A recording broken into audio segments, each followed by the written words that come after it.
ನಮಸ್ಕಾರ ಸ್ನೇಹಿತರೆ. ಒಂದು ವಾರದ ಹಿಂದ್ರಿ ತಮಿಳುನಾಡಿನ ರಿಧನ್ಯ ಅನ್ನೋ ಹುಡುಗಿರಿ, 27 ವರ್ಷದ ಹುಡುಗಿರಿ.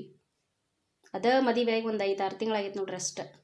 ಗಂಡನ ಮನೆಯವರು ಟಾರ್ಚರ್ ತಡ್ಕೊಳಕ್ಕಾಗಿಲ್ಲ ಪಾಪ. ಅದಕ್ಕೆ ದೇವಸ್ಥಾನಕ್ಕೆ ಹೋಗಿ ಬರ್ತೇನೆ ಅಂಥೇಳಿ ಕಾರ್ ತೊಗೊಂಡೋಗಿ ಕಾರ್ ಒಳಗೆ ವಿಷಾನ ಕುಡಿದು ತನ್ನ ಪ್ರಾಣನ ಬಿಡುತ್ತಾರೆ.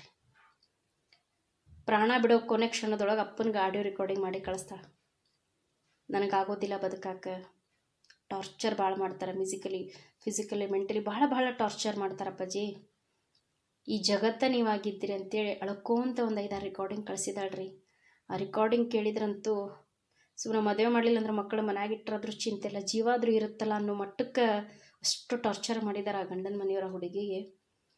ಇವ್ರ ರಿಧನ್ಯವ್ರ ತಂದೆ ದೊಡ್ಡ ಶ್ರೀಮಂತರಿದ್ದಾರೆ. ಮಗಳು ಸುಖವಾಗಿರ್ಲಿ ಅಂಥೇಳಿ ಅದ್ದೂರಿಯಾಗಿ ಮದುವೆ ಮಾಡಿಕೊಟ್ಟಿದ್ದಾರೆ. ನೋಡಿದ್ರೆ ಮಣ್ಣ ಪಾಲಾಗಿ ಮಾಡಿ ಕೈ ಬಿಟ್ಬಿಟ್ಟು ಹಾಕಿನ ಗಂಡ. ಅವ್ರಿಗೆ ಎಲ್ಲಿಂದ ಬರುತ್ತೋ ಬೇರೆ ಮನೆ ಹೆಣ್ಮಕ್ಳು ಕರ್ಕೊಂಡು ಬಂದು ಸುಖವಾಗಿ ಮಗಂದು ಜೀವನ, ಅವಳದು ಒಂದು ಜೀವನ, ಸೊಸೆ ಮಗ ಸುಖವಾಗಿ ಸಂತೋಷವಾಗಿರಲಿ ಅನ್ನೋ ಒಂದು ಜ್ಞಾನ ಕೂಡ ಇಲ್ಲ ಅವ್ರಿಗೆ. ಏಜ್ ಆದವ್ರಿಗೆ ಬುದ್ಧಿ ಹೇಳಿ ತಿದ್ದಿ ತೀರಿಸಿ ಜೀವನ ನಡೆಸುವಂಥವರೇ ದೊಡ್ಡವರೇ ತಪ್ಪು ದಾರಿ ಹಿಡಿದ ಮೇಲೆ ಇನ್ನೇನು ಹೇಳಬೇಕ್ರಿ ನಾವು. ಅದಕ್ಕೆ ಹೇಳೋದು, ಹೆಣ್ಣತ್ತ ತಂದೆ ತಾಯಿ ಹೇಳೋದೇನಪ್ಪ ಅಂತಂದ್ರೆ, ಇದ್ದು ಊರೊಳಗೆ ಗೊತ್ತಿರೋಂಥವರ ಹಂಗೆ ಮದುವೆ ಮಾಡಿಕೊಡ್ರಿ. ಆಸ್ತಿ ಐಶ್ವರ್ಯ ಸ್ವಲ್ಪ ಕಡಿಮೆ ಇದ್ರೂ ಚಿಂತೆ ಇಲ್ಲ, ಅವ್ನು ಮುಂದೆ ಬೆಳಿಬೋದು, ನಾವು ಕೂಡ ಅವ್ರನ್ನ ಬೆಳೆಸಬಹುದ್ರಿ.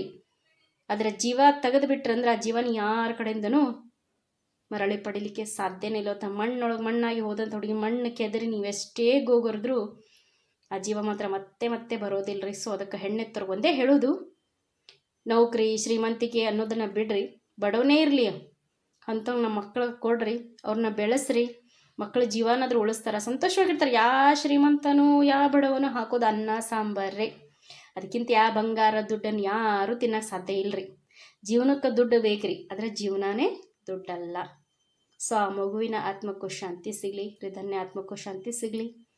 ಆ ಒಂದು ದುಃಖವನ್ನು ಭರಿಸಿಕೊಳ್ಳುವಂಥ ಶಕ್ತಿ ಆ ತಂದೆ ತಾಯಿಗೆ ಭಗವಂತ ನೀಡಲಿ ಅಂತ ಭಗವಂತನಲ್ಲಿ ಪ್ರಾರ್ಥನೆ ಮಾಡ್ಕೊಳ್ತೀವಿ. ನಮಸ್ಕಾರ.